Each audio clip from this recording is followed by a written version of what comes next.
Hello chess friends and welcome to the Out of Chess channel and welcome to a spectacular game of the CCRL chess.com website. We have here Stockfish 15 against another top engine Clover in a beautiful Yugoslav attack of the Dragon Sicilian. And the Dragon Sicilian is of course one of the sharpest openings that you can play. White attacks the king side, black attacks the queen side, and many times we see a great collision of possible tactical sequences. We see immortal, really linear tactical shots that are possible. So in my opinion, really a beautiful opening, and it's been a while since we have covered really for the last time here a Yugoslav attack on my YouTube chess channel. So let's dive again into this beautiful opening. Pay good attention. In my opinion, really a beautiful chess gameplay by these two top engines. So Stockfish with the white pieces open with the move e4. Here Clover's response was c5 the Sicilian, now d6 d4 open Sicilian, of course.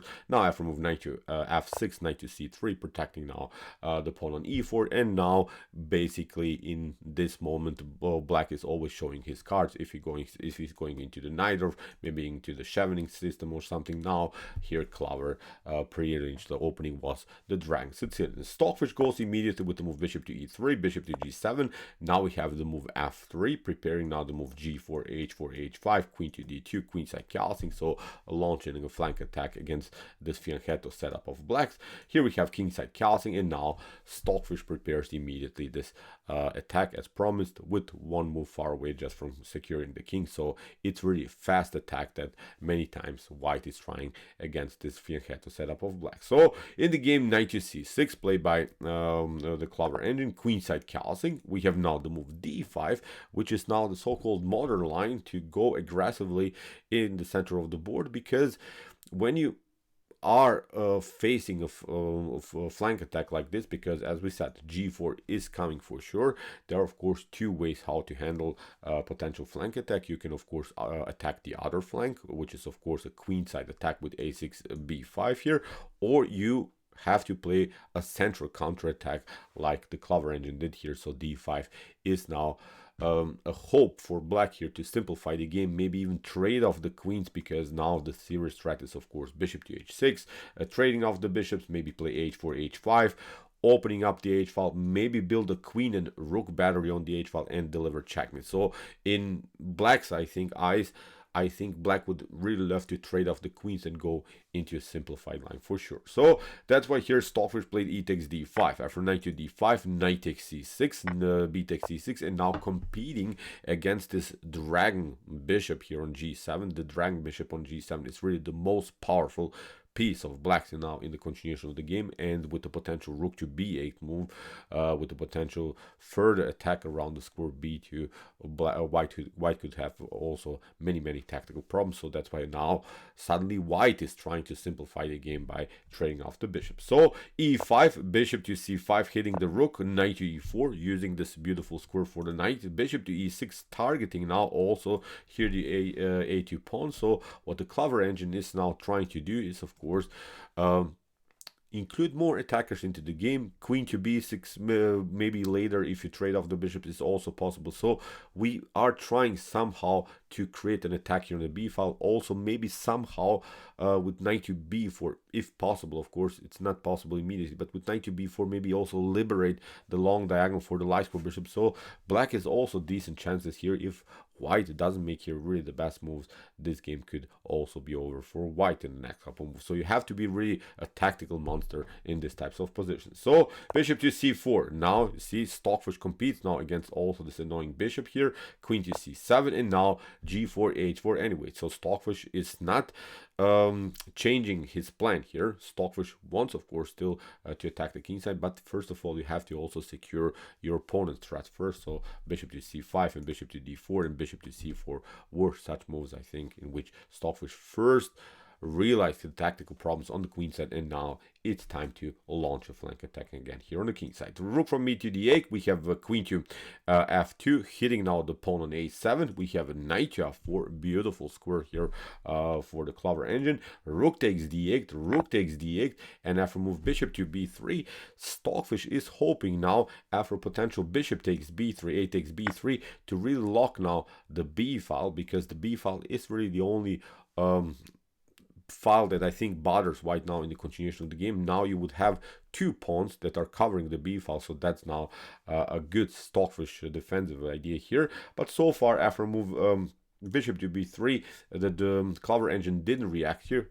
Here the Clover engine also tried to solve many position problems here on the king side, because also in the next couple of moves h4 h5 could happen, then maybe we can break and enter. Queen to h2 again, build this battery, so still it's tough here also for black to defend its position. So that's why h5 stopping the king side attack. We have g takes h5, we have knight to bishop to b3, pardon me, a takes b3, and now knight to h5. So you see, also the Clover engine found a good way how to lock the g file. So far rook to g1 is not making anything. In the next move, knight to f4 is going to happen again, and both engines I think have solved now many positional problems. So Stockfish locked the b file, and here the Clover engine didn't allow the g file to be open. So far really good defensive strategies by both sides. But now the fun starts. Look how Stockfish, out of the seemingly drawish and maybe boring position, creates now really tactical madness. First of all, Stockfish plays the move king to b1, improves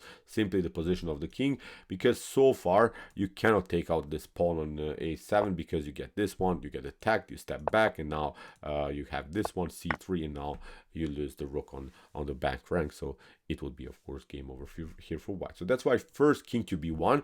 Now there is a threat of bishop to a7, but still it's risky, of course, because then you open again the a file. The queen could be included into the game on the a file, so maybe then black can build a rook and queen battery on the queen side and could destroy you with the beautiful checkmate threats on this file. So rook to d7 played by Clover. We have bishop to e3, knight to f4. You don't want to take, of course, the knight, because after e takes f4, the long diagonal for the dark square bishop will be open. We have now the move h4. Stockfish is still continuing the pressure, and now after move queen to a5, now we have knight to c5, hitting the rook. Rook drops here to d5, and now h5. And from this point on, Stockfish plays really immortal chess. Pay good attention what this move h5 really does here.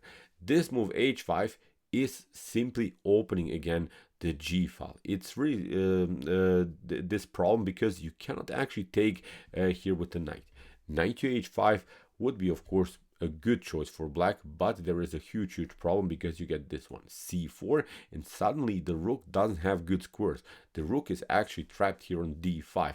It's a different story when the knight is still on f4. We'll come now to the part, but look at this. When you deflect the knight to h5, now c4 is a huge threat, because if you drop back here to d8, you get the fork on b7, you will lose the exchange. So in my opinion, completely winning game here for white. The same thing happens if you play rook to d6. Again, you get the fork on b7, and there's simply no good square anymore for black's rook, so black rook would be trapped. So that's why after move h5, you have to play g takes h5.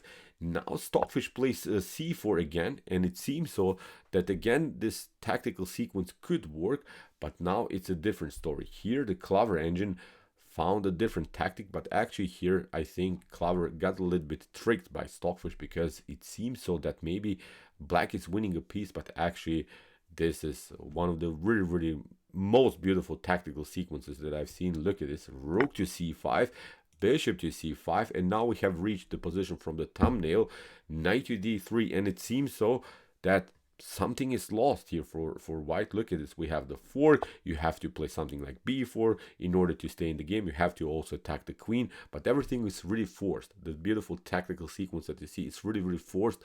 We're seeing now the only moves that are possible in the game. We have knight takes f2, b takes a5. You take, of course, the rook, and it seems, as I said, that something is wrong here, because suddenly black is continuing the game with two minor pieces against one minor piece, and there is still this passer on the h file, and but it's a really different story. Look at this, what happens now. Stockfish plays the brilliant a6.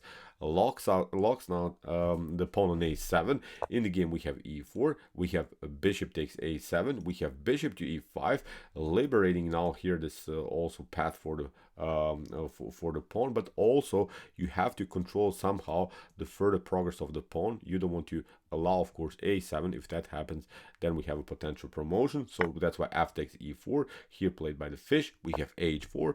Clover makes, of course, progress here also on the king side. Now we have b4, h3. It's really now a race situation here on both sides. We have bishop to g1. Stockfish is preparing now suddenly to move a7. We have bishop to b8 controlling this one, and now comes a beautiful move b5. But now comes the tricky part. Pardon me. Pardon me. After move c takes b5 that Clover played, now you cannot play c takes b5. You would love, of course, maybe to connect both of these pawns. You play b6 and then a7, and then you have again the promotion. But actually with bishop to a7, black can solve now the position. Look at this. After bishop to a7, h2, you can maybe try bishop to b8, but look at this now. Knight to g3 is winning the game. You pick up here the knight, but now we have a promotion, so it's game over here actually for white. So this is not working. Even if you try after bishop to b8 something like b6 here instead of this move, then again knight to g3, you push the pawn. Here black is also pushing the pawn, but actually it leads to a draw because you cannot really prevent here from black's perspective also the potential promotion on b8. So again, this is not working. So that's why here, as we said, after move c takes b5, you cannot take the pawn on b5, but now comes another stunner here by the fish, c5. This is the way to go. Stockfish created now two mobile pawns here on the a and c file, and everything is really forced. If you now put this whole position in maybe into an engine at home, the PGN will be in the description below. Please also analyze it for yourself at home. This is really wild. Look at this, c5. The king comes closer. Now we have c6. We have bishop to e7, c7, deflecting now the bishop from the defense of the square a7. Now a7 is coming, and suddenly this is game over. We have h2, bishop takes h2, bishop takes, and now we have the promotion of the queen. Here we have a check. King comes here, queen to c6, king to e7, and here actually in this position the Clover engine resigned. Of course, we will pick up the queen. We have also some opportunities to deliver further checks. In one moment we will eventually maybe even play a check, somehow even trap the knight. The knight is a little bit loose also here. Of course, we'll get our king closer to the game. So here it's game over for black. So let's go to the critical moment. Really stunning tactics. So let's see again a little bit faster. h5, g takes h5, liberates now the g file. c4, you have to play now this one. Bishop takes, knight to d3, b4. This is the way to go, it seems. So something is wrong, as we said. But look at this. Stockfish created here two passers on the a and c file, pushed it to the limits here. The bishop gets deflected, and finally it's game over. Really beautiful Dragon Sicilian here. It's not really the common Dragon Sicilian that we see where we are pushing the pawns to the limits and then we destroy somehow the king side, or maybe the queen side gets destroyed with cool tactics. This was a little bit different, going into a fully endgame, creating a distant pass pawn. Really a beautiful thematic endgame here, also played by the fish. In my opinion, really a beautiful game here played by these two top engines. So okay, I hope that you enjoyed this game. Really cool game for sure. If you want to see more immortal games like this, check out our coverage of our computer chess games. Here's the link of our playlist, and if you like this content, don't forget to subscribe to my channel. What to say, chess is the best, of course.